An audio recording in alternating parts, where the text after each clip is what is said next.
Okay, so today is Monday the 11th, and I just finished Shut Up and Drive by Grace Newman.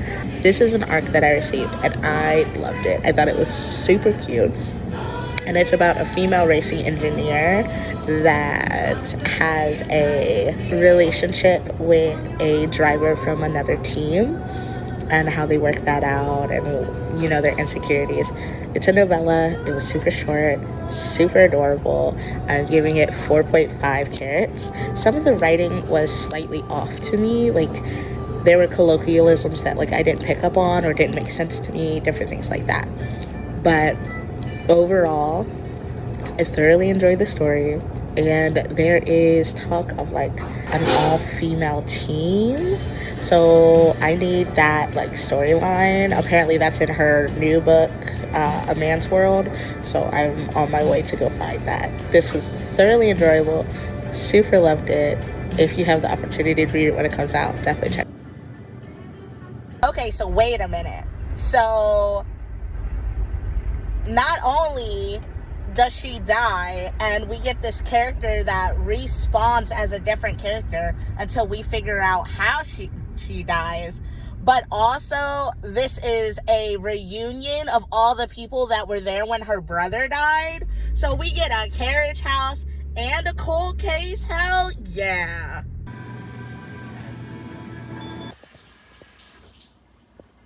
Hey, so today is Monday the 11th, and I'm just hopping on because at work I finished Shut Up and Drive by Grace Newman a couple of minutes ago.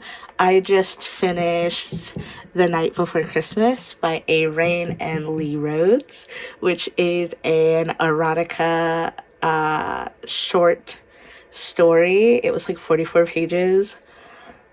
I gave it 4 carats. It was super hot.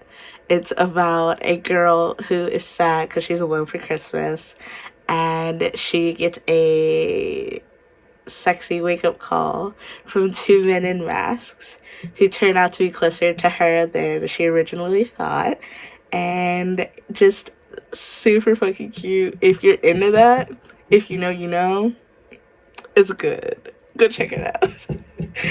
And I've also gotten much farther in Evelyn Hardcastle. Last time we talked, I had started the book, the actual novel, and I was like halfway through chapter 4. So about like 29 pages in, right? But then I got the audiobook because I've opened up my studio, I've been working on it, and I haven't had a lot of extra time to read as much as I normally do. So I was like, okay, let me get the audiobook, that way I can keep up with the girlies and not fall behind. The next cutoff point is 20 chapters, but I am 5 chapters away. I'm at chapter 15, which is right here. So I've essentially read 10 chapters in a shift. So I finished Shut Up and Drive. I read 10 more chapters of this, and then I finished The Night Before Christmas. And this has picked up so much for the last time that we talked about it, because I was like contemplating DNFing it because I just wasn't really feeling it. It's so good now. Like, am I just spoiled? Because I was ready to DNF this after 4 boring ass chapters, and then like it literally picked up half a chapter later. Like, when I talk about how I have no patience, this is going well. I'm 15 chapters in. I just finished 2 short stories, and one of them was Christmas themed and one of them was an arc, and I'm feeling back into like the reading spirit. So I'm gonna start a new Christmas book, probably one of the ones that I have from the library, so it doesn't go back before I'm ready, but I don't know which one yet. Bye! Hey guys, it is Tuesday 12th at 11:50, and I'm just hopping in to give you guys a quick update. So I have made copious amounts of progress in several books, so let's talk about it. The first book I want to talk about is The 7.5 Deaths of Evelyn Hardcastle I hit our chapter cutoff today, which was chapter 20, and I essentially read 30 pages. So this is where we are in the book right now, and we are making delicious headway. So awesome. The next book that I want to talk about, I only have it digitally, and it's called The Christmas Murder Game by Alexandra Benedict. I am 24% into that, and I started that today. And then I also started Should Have Killed Me by Casey Kuckler. I am 33% into this. So this is an arc that was sent to me by Sunny Babe PR. The actual thriller of it is interesting. I'm intrigued. But the main character is just absolutely ignoring all of the red flags and all of the signs, which is quite bothersome to me. It gives me the feel of a man writing a woman when they have no idea how we think and behave, especially to outright displays of violence. It's kind of annoying, to be frank. I'm hoping that this is all leading up to like a giant revenge plot, because otherwise I'm gonna be very, very upset with the results. I'm reading those 3 books. I'm making serious headway in all of them, and I plan on starting another Christmas book tomorrow. Let me get off of here and get back to work, and I'll see you guys soon. Bye. So just another quick mini update. We just got back from seeing Eileen, which is a novel by, which is a movie based on a novel by Otessa Moshfegh. It was so unnerving, and it was such a like girls movie. Like, if you know, you know. The whole time I was just like, good for her. It was so interesting, and it had like really sapphic undertones, and the movie was okay. It was intriguing enough that I'm like, what did they leave out of the movie? Like, maybe I want to go check out the book. So we'll see. Maybe I'll read it next year, but I just wanted to give you guys a heads up. Bye.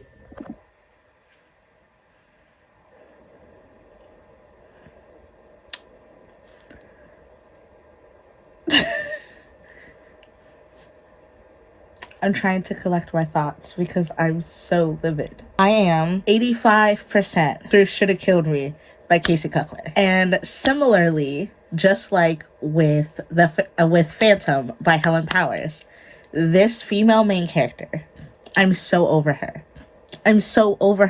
I don't know what animal actually only has 1 brain cell, but that creature is smarter than our female main character. In other book news, my hold for candy cane killing. I don't remember what it's fucking called. Have to deal with this nonsense. My hold for A Christmas Candy Killing by Romeril, I think, has 24 hours left. So I'm trying to finish this nonsense so I can finish that before the hold goes back, because that's one of the Christmas books on my list. And I finished 1 Christmas book so far, and it wasn't even on the list because I just don't have the ability not to do this to myself. And as we're talking about the ability not to do things to ourselves, I literally just downloaded A Trick Shot, which is a sexy Christmas novella. So at least I'm reading books that are like Christmas orientated, because that was the whole point of this. But I'm not getting to the books that like are on the list, and it's the worst. Also, 5 Survive hold for ebook came in, so I'm going to start that as well, because of all the books that are on the list, I wanted to finish the Christmas books, and I wanted to finish 5 Survive, and 7.5 Deaths of Evelyn Hardcastle, and Shut Up and Drive, and Should Have Killed Me, because two of those are arcs. And then the other 2 are books that have been on my TBR for a long time. And then Christmas, because it's Christmas time. So I want to at least get to some of the Christmas books that I had on my list. Thankfully, most of them have several days left. It's just this one that has 24 hours. So I'm going to download it, turn off my internet, if you know, you know, and hopefully I'll be able to finish it. It is thick though. It's got like 300 pages. Like, I don't know what's up with these like cozy mysteries suddenly wanting to be these like gigantic tomes, but please, 200, 250 will suffice. Y'all are killing me right now. All right, it's 1:17 on Thursday the 14th, and I will come back later. So there's that. Bye.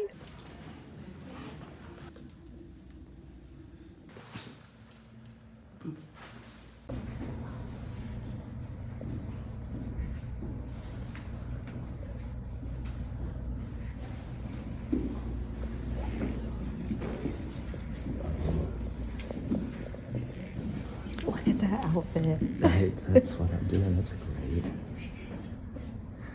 That's awesome.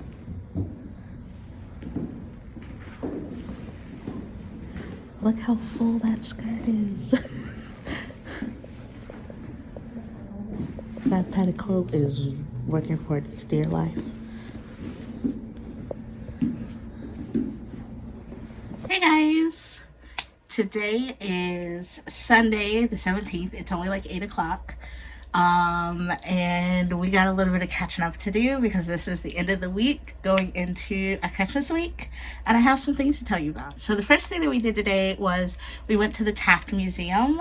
They had an exhibit on like the clothes and sporting goods that women used in the 1800s. Yeah, sporting fashion, outdoor girls, 1800 to 1960 at the Taft Art Museum, which I love.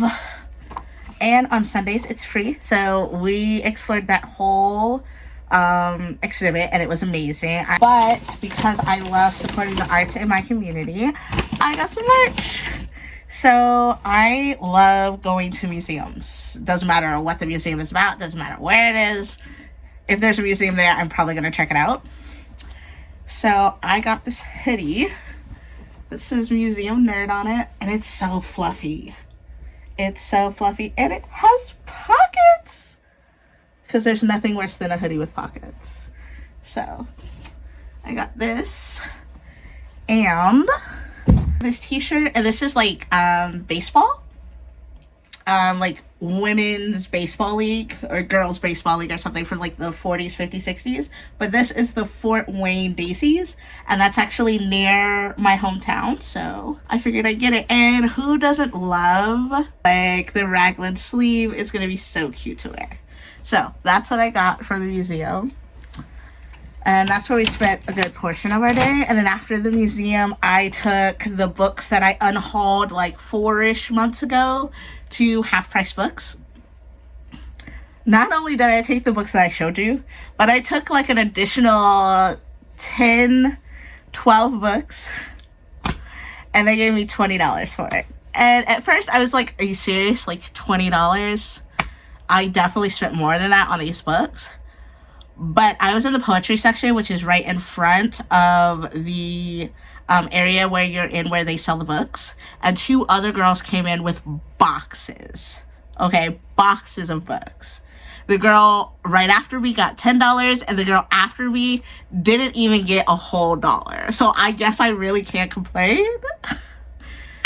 But I was just like, yeah. So next time, I think I'm going to have like a little shop on my website and put them up there, and then whatever doesn't sell, I'm gonna give to the library, because it feels kind of iffy to just give all those books and there's no guarantee that they're gonna sell them and people are gonna get them. You know what I mean? Like it feels a little sketchy. So lesson learned. They're $20 off, so I used that towards my next set of books, and now is the portion for the book haul.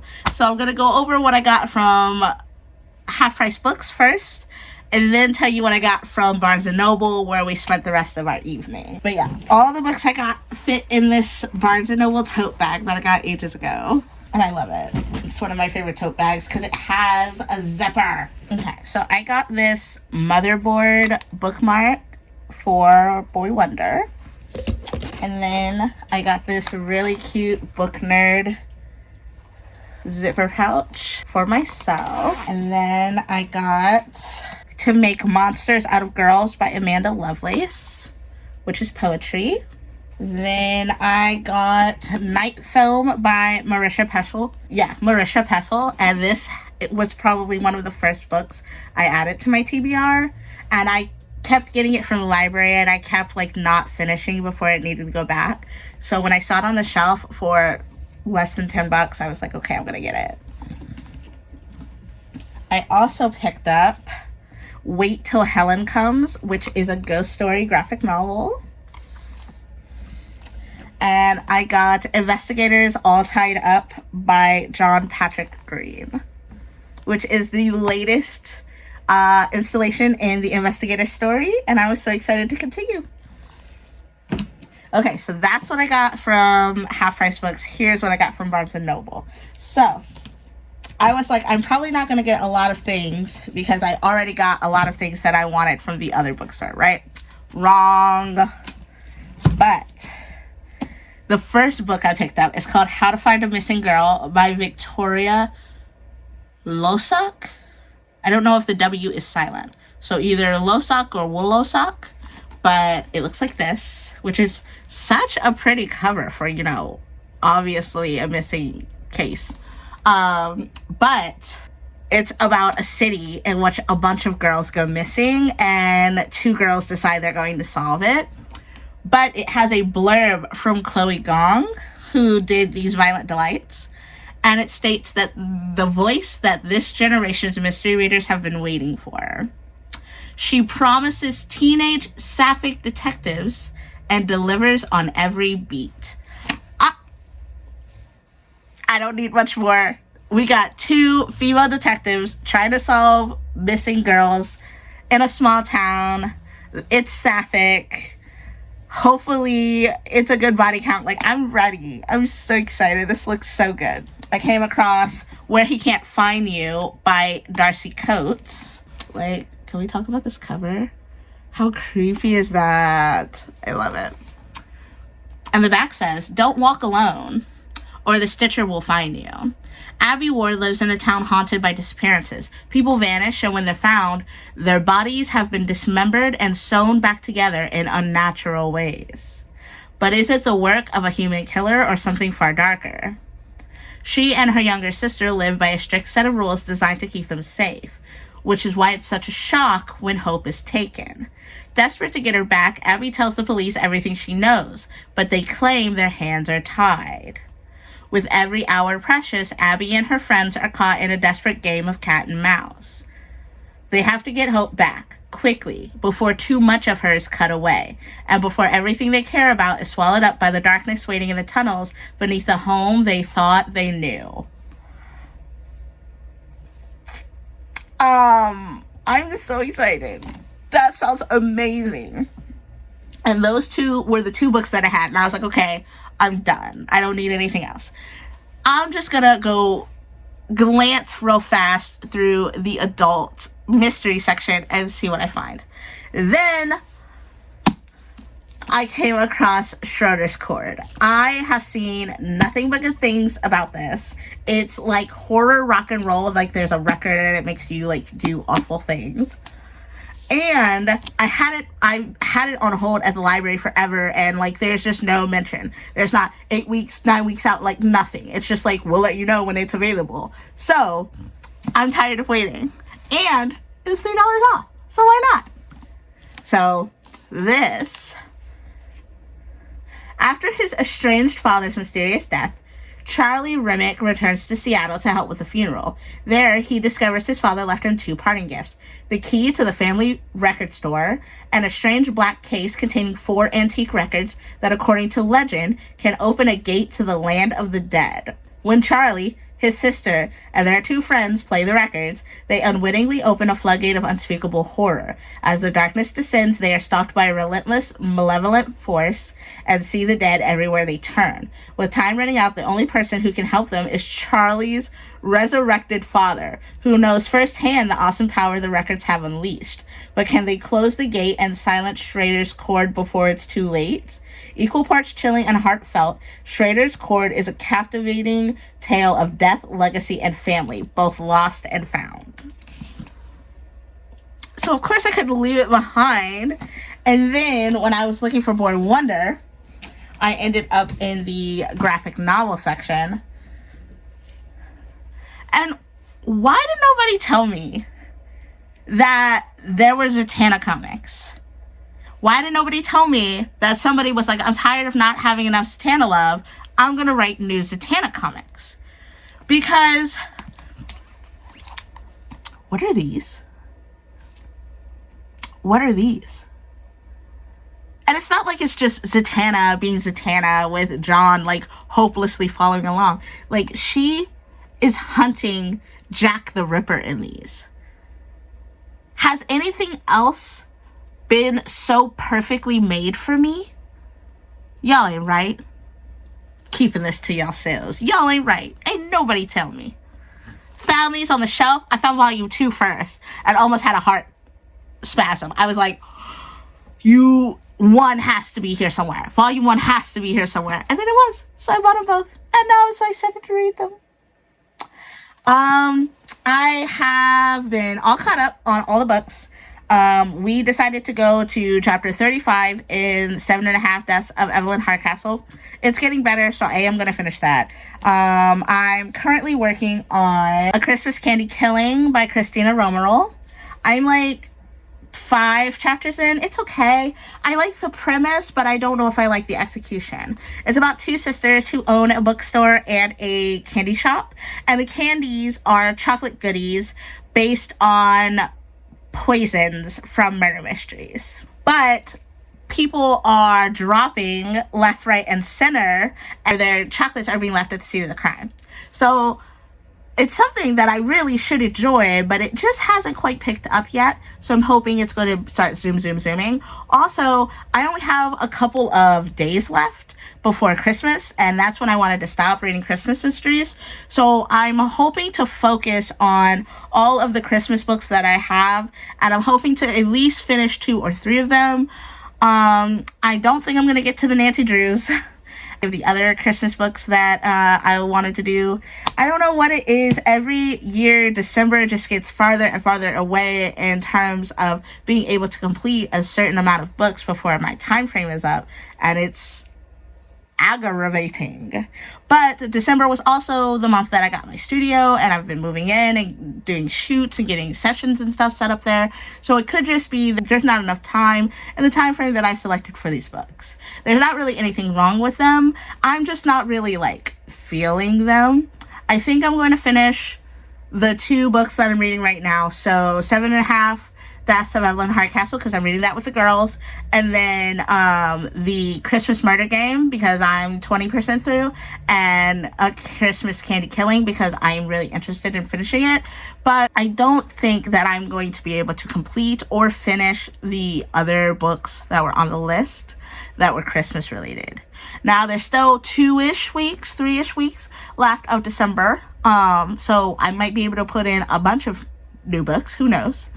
But I've really become more of like a mood reader kind of deal. And I think instead of like choosing books that I'm going to read, I think it's better to choose topics that I want to read about, and then find books that fit that topic that interest me. Because the last couple of readathons that I've done, I haven't really finished them. So it just kind of doesn't make sense to keep making them if I'm not going to complete them. Maybe TBRs is something that I will leave behind in 2023, and we'll find something new for 2024. Who knows? But yeah, so it's 8/11 on Sunday the 17th. I've got books to read. I've got videos to edit. I've got food to eat. So I will see you next time. Peace.